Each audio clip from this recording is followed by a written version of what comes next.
I'm always trying to get better at letting go of stress. Maybe it's a tense moment at work that doesn't go the way I hoped. Maybe it's a conversation with my partner that leaves me feeling misunderstood. Or maybe it's just the little annoyances of life, the kind of things that I know I can't control but still somehow end up carrying around with me.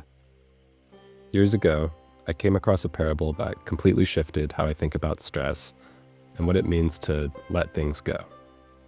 It's become one of those stories that I come back to again and again, and today I want to share it with you. The story goes like this. Two monks are walking together on a long journey.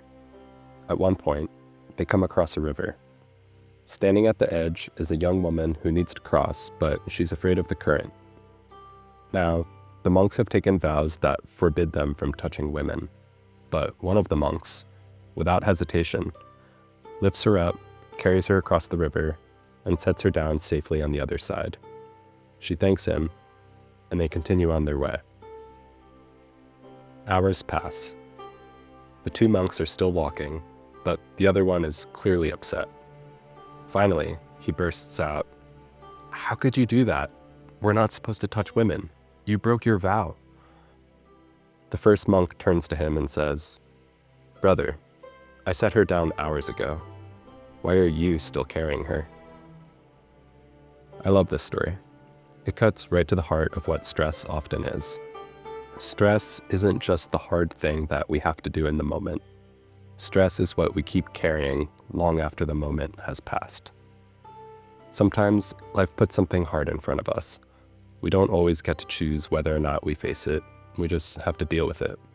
But what we do get to choose is how long we hold on to it. That's the moral of the story, of course. Don't carry things longer than you need to. For me, this shows up in small, everyday ways. Take work, for example. I like to draw a clear line between work and the rest of my life. When 5 o'clock hits, I want to be done. But once in a while, something urgent comes up that has to be finished, and I'll stay late to do it. In those moments, I try to remind myself of the monk. Okay, so I had to work an extra half hour. That doesn't have to ruin my whole evening. I don't need to punish myself for breaking my boundaries. I just do what needs to be done, set it down, and move on. Or money. I tend to be pretty frugal, so unexpected expenses can rattle me quite a bit. A surprise car repair or an emergency dentist visit, I hate those things. But the reality is, I have to pay them. Stressing about it only adds suffering on top of the problem. And so I think of the monk. Pay what needs to be paid, set it down, move on. There's a thought experiment that I love that explains this in another way, actually using money as a metaphor. It goes like this. Imagine you had $86,400 in your pocket. And let's say that, for whatever reason, you lose $300 of it. Would you feel broke? Would you throw the rest away? Of course not. You'd shrug it off. You'd still have $86,100 left. Well, every day, we are given 86,400 seconds. If a bad moment costs you 300 seconds, 5 minutes, why let it ruin the rest of your day? Why throw away all the time that you still have left? The point is, suffering comes from holding on to stress longer than we need to. It's okay to feel stress in the moment. It's okay to feel frustration or anger. If someone upsets you, you don't have to pretend it didn't hurt. You can feel it, but then let it go. Don't let that one moment poison the hours that follow.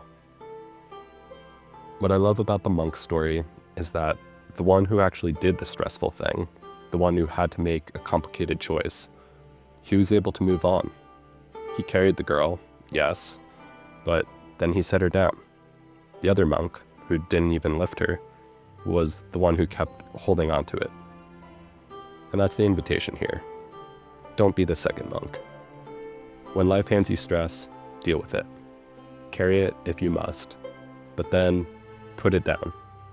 Don't carry it any further than you need to. Give grace to others and give grace to yourself.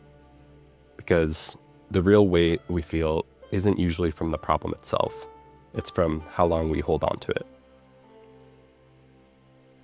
The next time you catch yourself replaying an argument or stewing over something that you can't change, or dragging a small annoyance into the rest of your day, try to remember the monk. You don't have to keep carrying it. You can put it down.